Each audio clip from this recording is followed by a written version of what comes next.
Welcome to episode 61 of Everything Sports with Aman and Evan. I'm your host, Aman Adkarni, And I'm your co-host, Evan Garber. and we talk about the hottest topics in sports that occurred in the past week. And in today's episode, we're going to be recapping a very busy NFL trade deadline and then talking some basketball because the Brooklyn Nets, major moves, a lot of controversy surrounding that team. But before we start, make sure to follow us on all social media platforms that you see on the screen: YouTube, Twitter, Spotify, Instagram, Apple Podcasts, and TikTok. Because with this NFL trade deadline, we uploaded a lot of shorts right when the trades happened so you guys could hear about our thoughts. And obviously, all of our full thoughts will be covered in this episode. And we have created a new Discord server as a new way to talk to you guys about sports. Like, you can talk to us live in Discord. You could submit your hot takes or questions you would like to see and topics you would like to see in our episodes. And that's another way you guys could be featured in the podcast, more connected to the podcast. And now you literally won't miss any content from this podcast. So the Discord link will be in the description below, and there is going to be a shorts on TikTok and YouTube about the Discord. But without further ado, let's get it started with the NFL trade deadline. Evan, what was the biggest move for you? Biggest trade, I think it was Bradley Chubb. I think we all saw it coming that he was going to be traded, but to add him to that star-studded defense in Miami, I think that makes them title contenders now. They're definitely one of the best teams, if not the best team on paper. Yeah, I definitely agree because you have that monster offense, and like Tua has been answering all the questions that surrounded him. Because now that he has weapons, like I'm pretty sure both of us said when the Tyreek Hill trade happened that he has no excuse now. He has so many weapons, and you add Bradley Chubb to that Dolphins team, and I agree. I like minus the CMC trade. Like if we're just taking trade deadline day into account, the Bradley Chubb one by far the biggest because the Broncos would have had to pay him. And I understand it was similar to the Von Miller situation, but the only difference is Bradley Chubb is young and he's a really good football player, and they decided to trade him. Like, I didn't quite understand that. And I mean, the Panthers kept Brian Burns, another linebacker. I do not know why they even entertained offers for him if they're a rebuilding team. And they talk about franchise pieces, that Brian Burns is one of them.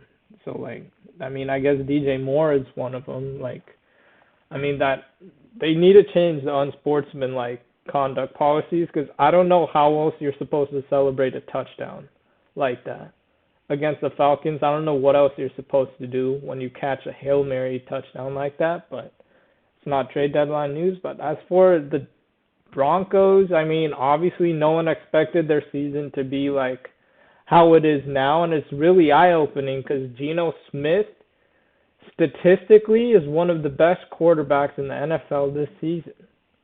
Most improved, maybe, but we'll see with Geno Smith in Seattle. But Russell Wilson, man, like I don't know if it's the head coach or if it's on him. Like he's just seeking so much attention. Like saying you did high knees on the plane ride. Like come on, bro, just focus on your game. But the Dolphins have a stacked defense, have a stacked offense, and they did hand the Buffalo Bills their one and only loss this season. So, I mean, it's going to be a very entertaining race in the playoffs. Like, for me, the Eagles, they are 7-0, but you see the Niners, you see the Vikings now with TJ Hawkinson. Like, these NFC teams are loaded, and the Eagles, I mean, yes, they've been the best team in the NFC and the NFL. I'm not saying they're worse than the Vikings and Niners, but they genuinely need to watch out for them. Because you saw McCaffrey blitz the Rams, scored a passing touchdown to Ayuk, rushing touchdown, receiving touchdown. The man did it all. And so you got to watch out for the Niners. I mean, the Vikings have so many weapons on that offense now. Dalvin Cook, Justin Jefferson, TJ Hawkinson. As many times people like to make fun about Kirk Cousins. I mean, Kirk Cousins is still a good quarterback. So the Vikings, they have no excuse not to do well. The Niners have no excuse not to do well. The Eagles certainly have no excuse not to do well with the Robert Quinn trade.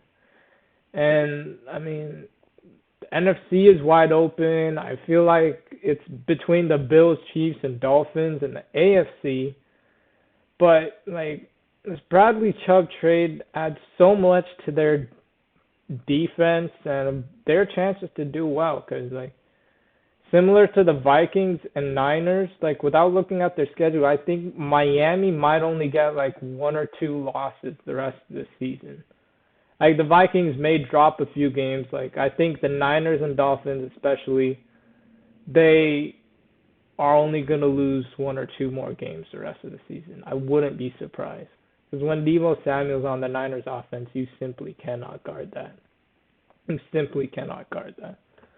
And I mean, the Dolphins, with the Trey Lance trade, with the first round picks they got from the Niners, they were allowed to get essentially Jalen Waddle, Tyreek Hill, and Bradley Chubb. So clearly working out for them. And obviously Trey Lance got hurt, so we can't call him a bust or anything like that, because that's just unfair to say. But I mean, like, Calvin Ridley to the Jaguars was a sneaky move because, yes, he is suspended for betting for the Falcons to actually beat the Jaguars. So I honestly think the GM made the move to the Jaguars to just, like, show Calvin Ridley, like, this is what happens, right? And, I mean, there's jokes that he's going to bet for the Jaguars to beat the Falcons, but we'll see how Ridley plays. I mean, we saw, like, I'll even throw in another topic of Chase Claypool going to the Bears. We see Justin Fields getting a weapon in Chase Claypool, Trevor Lawrence getting a weapon in Calvin Ridley. Mac Jones needs a weapon in New England. And so Zach Wilson has Garrett Wilson and a lot of other players. So, like, now the Niners, we know what they have on their offense. So this draft class, these QBs are getting their weapons, and they have all been struggling. So it's interesting to see what will happen. But what is a team that you're surprised did not pull off any deals or a certain player that did not get traded? Well, I think the surprise team obviously is the Green Bay Packers. Like year in and year out, you see that Aaron Rodgers needs another weapon.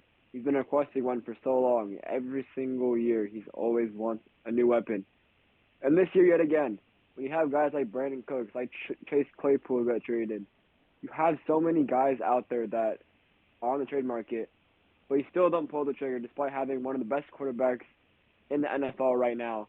And his career is not getting any longer. Like he's coming down in the end of his career, but to even get a weapon for like Jordan Love in the future, like Brandon Cooks, he's a younger guy, he's not super old, so you can get him for the now, but also use him for Jordan Love too. Like I don't understand what they're trying to do over there.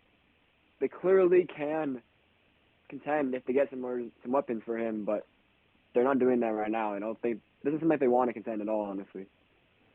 Yeah, I mean, they are 3-5. They did pull off a trade for this receiver, and I understand their division is pretty much the Vikings, I believe, will run away with the division because they are 6-1, I believe, or something like that. 7-1, whatever it is. I just know they have one loss.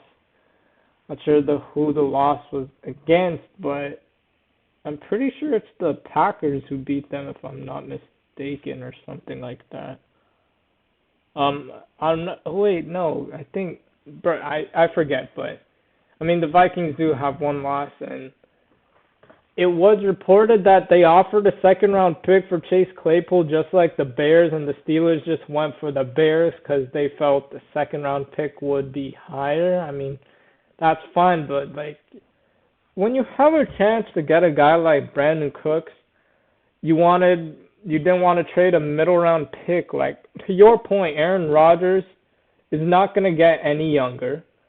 The goal is to maximize the time that you have with him. You if you have to trade a second and fifth for Brandon Cooks, you trade a second and a fifth for Brandon Cooks. And now, I mean, it was reported earlier today that Brandon Cooks may work out a way to get released from the Texans because he tweeted his cryptic tweets and everything like that. I mean, it's fair. You can't tell a player to sit him out because you're going to be traded and not trade the player. So, I mean, if Brandon Cooks is released, then, I mean, the Packers have to go after Brandon Cooks. Like, especially if he's released, you go after him. You had Will Fuller before he got suspended on the trade market. You go after Will Fuller, and they didn't do that. So, I don't know what the Packers are waiting for, honestly. Like, Devontae Adams is not there anymore. Yes, he's struggling on the Raiders, but we all know how he'd be performing if he was on Green Bay. We all know how he'd be performing. And Devontae Adams is not coming back. Like, Randall Cobb is old. So, what do the Packers need to see for Rodgers to get a weapon? Like, it's so clear. Romeo Doubs may be a decent receiver. He's not a wide receiver 1 or 2. Alan Lazard's a good receiver. He can be your wide receiver 2 or 3. He's not a wide receiver 1. Like, I don't know what the Packers need to see. And, I mean, teams are getting better. You can't just keep checking it down to Aaron Jones, occasionally passing it. Even Tanyan's a good tight end, so you solved your tight end issue there. So a lot of stuff needs to happen in Green Bay. They got a new GM, and it's still like not working out. Just get a receiver for Aaron Rodgers. It's so obvious. Like, if you don't sign a receiver, if Cooks is released and you don't get Cooks or you don't sign OBJ, then your first round pick should be on a receiver. If there's a good receiver in the draft, you trade up to get him for Aaron Rodgers. It's as simple as that. But, I mean, let's go to, like, the Bears. They have a lot of cap space. And if they draft well, they can get pretty good free agents. And Justin Fields, like, weeks 1 through 4, he was statistically almost the worst quarterback in the league. But then after week 4, he's been a top 5 quarterback statistically in the league. So, I mean, Justin Fields is attractive for free agency. Who knows? But we got Robert Quinn going to the Eagles and then Roquan Smith to the Ravens. And what do you think about the Baltimore Ravens? Because I feel like they're an odd team. They haven't trailed much of the season, but, like, they give up huge leads. So what do you think about the Baltimore Ravens adding Roquan Smith to a struggling defense? Because the Ravens are known for their defense, and I think we can all confidently say that there's no defense going on in Baltimore. Yeah, no, like I said on the short, which you guys should go watch on TikTok, I said that they're struggling. They have so many good players on their team that it doesn't make a whole lot of sense for them to be struggling. Like you mentioned, they keep choking away these games late, and I honestly think that the addition of I think that addition of Roquan Smith is pretty huge for them because he is a tackle leader. I think just having a guy like that out there, especially in the clutch situations where you need to stop, which they get themselves into a lot of the times, he's going to be a go-to guy. I think that the defense will rally around him as well. But, I mean, it does sort of make sense why they're struggling because Lamar Jackson, he's good, but he can't do it all like Mahomes. He's not like Mahomes where he can have anybody out there, wide receiver, and do extremely well. Like, obviously he has Mark Andrews, but when you look at the receivers, there's not any huge names out there, and running backs too. Like, their running back core is not that great either. Yeah. So I think that's what really struggles for them on offense. Yeah, and like they're another team that could go after Brandon Cooks if he's released. They're certainly going after OBJ, but you see the Ravens perennially trying to get a receiver. We never hear about the Packers trying to get a receiver. It's always minimal effort. Like Stokes has been really good on the Packers, but many felt that first round pick should have been traded up to get a guy like Justin Jefferson. And I feel like if Justin Jefferson was on the Packers, things would be a lot different right now. So I mean, I agree with all your points, but like Marcus Williams, who they got from the Saints, that didn't work out against Miami before he got hurt. Like we all know what happened to the Ravens against the Dolphins. Like choking a 21-point lead in one quarter is kind of nuts. Like you don't hear about that often. And the Ravens adding a Pro Bowler and Roquan Smith, people say he's not good anymore. Like there's so many doubts. Like people are even questioning McCaffrey's health. Like McCaffrey's played every game this season. Like when guys like McCaffrey, Roquan Smith, Robert Quinn, when they're motivated to win, they're going to do anything they can to be on the field. But I mean, that's it for the trade deadline recap. If you want other thoughts on trades, tune in to the shorts and on TikTok, like Evan said, if you want to hear us talk about more trades. But in the middle of all these NFL trades, we got Steve Nash being fired from the Brooklyn Nets. What is your reaction to that?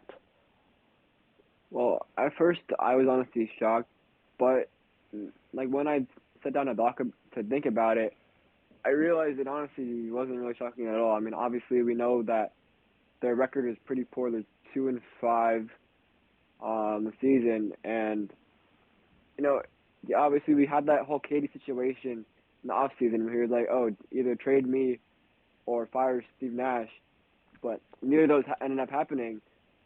But I think that the Nets finally realized, yeah, no, this is not working out.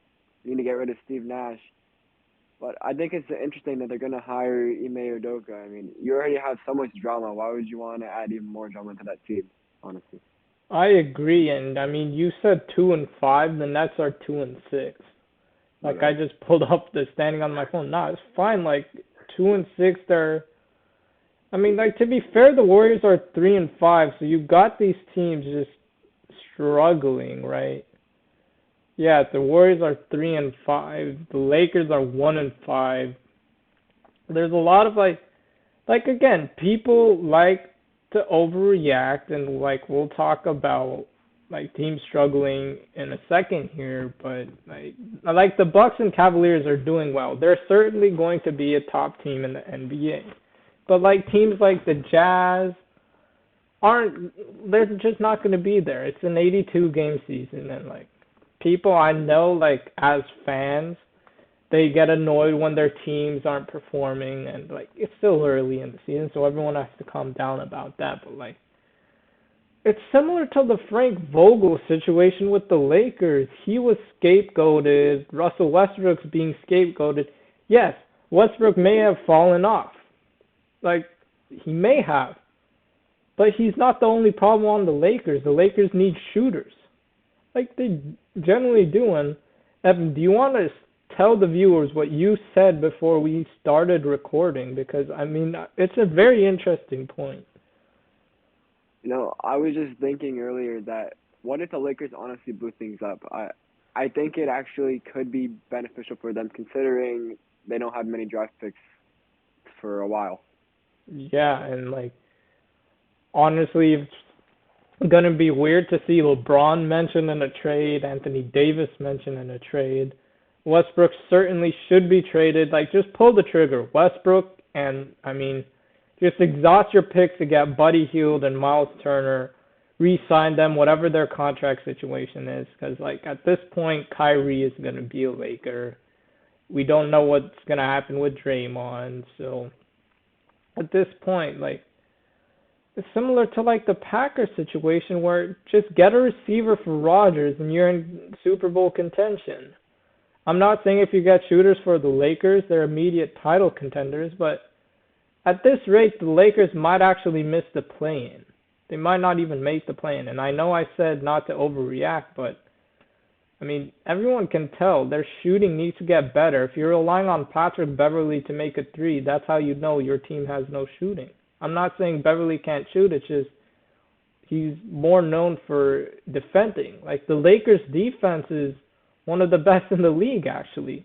But it's their offense that's lagging behind to start the season. And as for the Brooklyn Nets, man, when you have superstars like Durant and Irving, their egos certainly clash. Like, I feel like you could tell problems are gonna start when Kyrie and KD were on the podcast and were like, I don't see us having a coach. Like, everyone needs a coach. Like, that's such, I feel like, an ignorant response. And then I have the whole Kyrie Irving Twitter situation. But Evan, who do you think the new head coaches should be for the Nets? Because I mean, Udoka was mentioned, but it seems like nothing's official yet.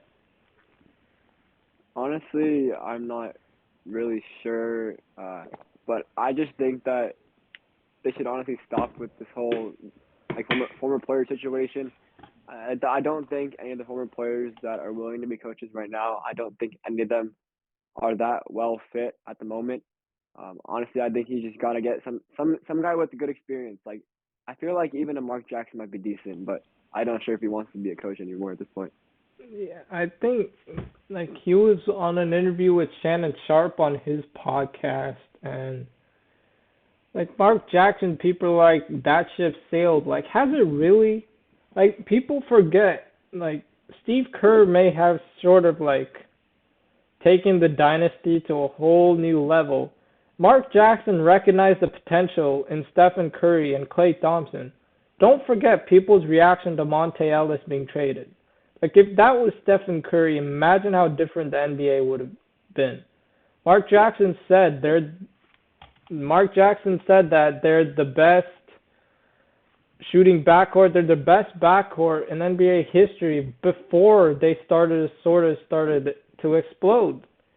And people laughed at him. And now look at how smart Mark Jackson looks now. And Mark Jackson can control a lot of egos, and the Nets certainly have that in their team. And like, even with this Udoka hiring, like, it may not be against team policies for Brooklyn per se, but like, we all know what has happened now, and you're hiring a controversial coach. I saw this tweet on Twitter. I forget who tweeted it, but you're hiring a controversial coach to coach controversial players.